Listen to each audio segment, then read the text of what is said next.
A mentor is an experienced and trusted advisor. Now that sounds well and good, but how on earth do you go about finding one? How do you use one? And what's the benefits to you as a young person in having a mentor in your life?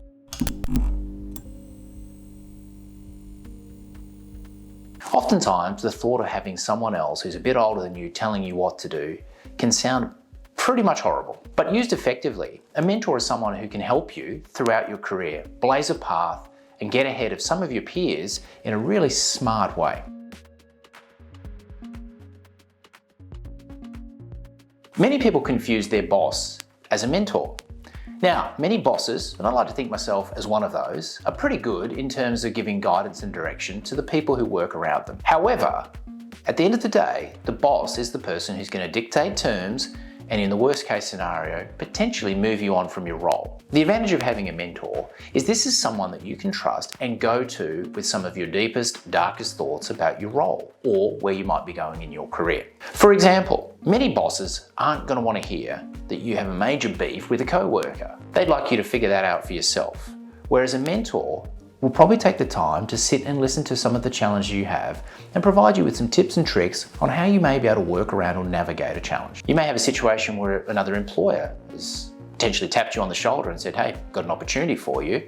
It's probably not something you can really take to your boss unless you're ready to move on, because in a lot of instances, your boss will feel scorned and the treatment towards you may change. Going to a mentor and talking through the pros and cons of both opportunities is a perfect example of having a trusted person in your corner that you can spitball ideas with.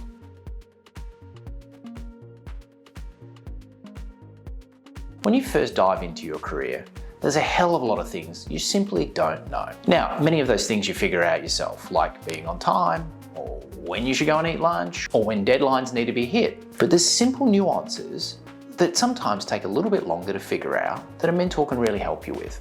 These things can range from, managing workplace politics through to navigating a path or the things you need to do to excel. As humans, we often have a tendency to catastrophize events and activities. Something happens at work or at school or at home, and it becomes the worst thing that's ever happened to you in your life. It can be really advantageous to have someone who's been around the block a few times, be able to pull you aside, calm you down, and say, look, this isn't the end of the world, and this is how you get through this scenario. And better yet, this is how you can learn from it. To make this personal, and I'm not immune to these sort of situations myself, I vividly recall a time I went to a mentor with a particularly difficult situation, or what I thought was a difficult situation, where I needed to get the opinion of a coworker. My mentor said to me quite simply, just ask them. You can either say yes or no to their request, but at the end of the day, it isn't the end of the world. I took that advice, I went straight to my coworker and said, hey, would you like to do this? And he said, yes, I would. Thank you very much for asking me. I walked away and thought, God, that was simple, but I had worked this up in my head for so long that it was going to be an absolute disaster, and it took a mentor saying, it's not the end of the world, approach it this way, you'll be amazed at what happens.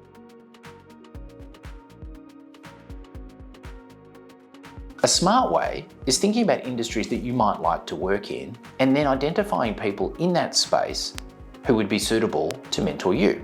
Now, there are a couple of reasons for doing this. Number one, and sneaky, is that if you find someone in the industry that you want to work in, there's a good chance that this person could be someone who may employ you or directly refer you to someone in the industry that they know of. And the second reason, of course, is they're going to have a wealth of experience in the space that you're actually interested in, so you can tap into that. Now, you've got to be smart. There's no point picking the CEO of the biggest company in that space and trying to get to them, because it's probably not going to happen. Try and pick someone who is sort of in that space at a fairly senior level where a mentorship could be advantageous to them as well. For example, if you go on to Glory, they might be able to say, I hooked that person up.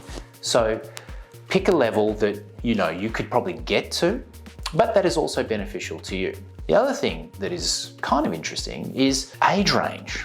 It's all well and good having the 70-year-old person who's made millions and millions of dollars in your corner, but are they moving away from commonalities? And yes, they can give you plenty of life advice, but is it going to be relevant to the things you're going to do?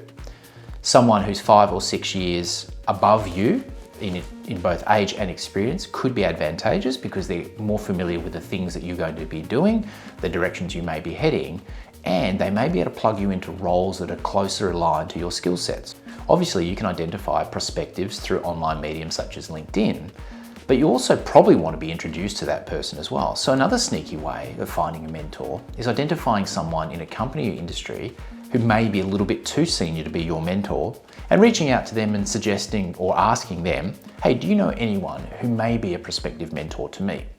Now, if I'm the boss of a company and I've got a bright person working for me and someone reaches out to me and says, hey, you're probably too senior to be my mentor, can you recommend someone? It's actually a sneaky trick to walk up to a staff member and say, hey, I've got someone I need you to mentor. It makes them feel important. It also upskills them in terms of managing people, and it's a way of engaging them to show them that you're thinking of them. It's also worth thinking about past roles or experiences you've had. So if you ever did work experience, don't be afraid to reach out to them 1 or 2 years later and say, hey, I did work experience here. Hopefully you did pretty good. Is there an opportunity for you to mentor me? One thing you don't want to do is go to networking events and walk up to someone and say, hi, I'm Stu, can you be my mentor? It's probably not the greatest entry point. It puts the person on the spot, and finding a mentor should be more of a dating type process where you're starting to feel out whether or not you guys can work together.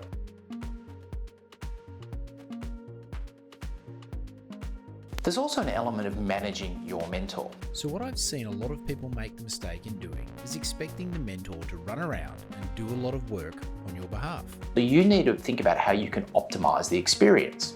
Try and regularly have a time scheduled with that person. It probably can't be weekly. And make sure that you're going to them. You're making life as easy as possible, and go to them with some prepared questions or areas that you need insight or information on.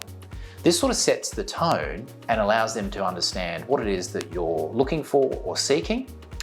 And then that probably sets you up for later down the line when you might need to put a call in the middle of a week and say, hey, I just need some advice or an idea or some guidance. So really work to set a framework around what you're hoping to get out of the mentorship. Try not to put time constraints or tasks or barriers in front of this person. You want to make their life easy. Remember, they're imparting their wisdom and lending you an ear, so make the experience rewarding for them. This will set you up for a really great relationship longer term. And remember, you may have a mentor or this mentor for life.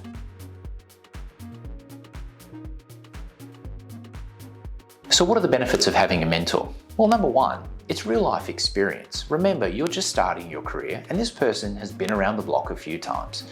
They've probably seen so many scenarios in the workplace that the first time it happens to you, you'll think, oh my God, this is an absolute disaster. And they'll say, pump the brakes. This is how you get through it. Number two, connections. Now, the mentor is obviously at a level higher than you. And we use an expression, jumping your peer group. If you look at networking events, it's quite fascinating. You walk in and you see people who know each other standing and talking to each other. It's not really networking. When we talk jumping your peer group, it is having someone in the room that can introduce you to a level above where you currently sit. So if you're networking with people you went to university with, no one there is going to really help pull you up into the next stratosphere of your career. So if you can find a mentor who can introduce you to the next level up, that's how you're going to start progressing your career along. So you see a job advertised or you hear of something that's going, you get that person to talk you in.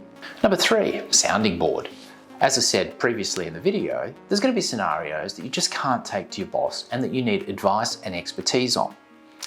Your mentor is someone who, as I said, has probably been around the block a few times and can step you through some of these things and give you practical advice on how to handle it. A sneaky one at number 4 is increasing your energy and interest. Why is that a benefit of a mentor? Well, oftentimes you can be stuck in a rut of work, and it happens, but you go and see a mentor who says, hey, you're onto something there, or this is a way that you could take a project or an idea or an initiative and really turbocharge it. You'll find that that's pretty invigorating, and it brings a new sense of energy when you've got someone senior backing your ideas home. Conversely, they may shoot something down quite quickly that you may have bombed out in the workplace on. So it's a way of really sort of reinforcing and backing up some of your ideas, which you'll find as a real engagement tool. And finally, at number 5, career advancement. Having a mentor, and a good one, will open doors for you across your career. They'll back you home, they'll introduce you to the right people, and they'll help you find avenues or really smart ways to help push yourself forward. Oftentimes they'll back you to pursue opportunities that you may not have the confidence to go after individually. Having a mentor is almost like a business safety net, someone who will wrap you up, give you a warm embrace, and then send you on the way, energized and ready to tackle the world.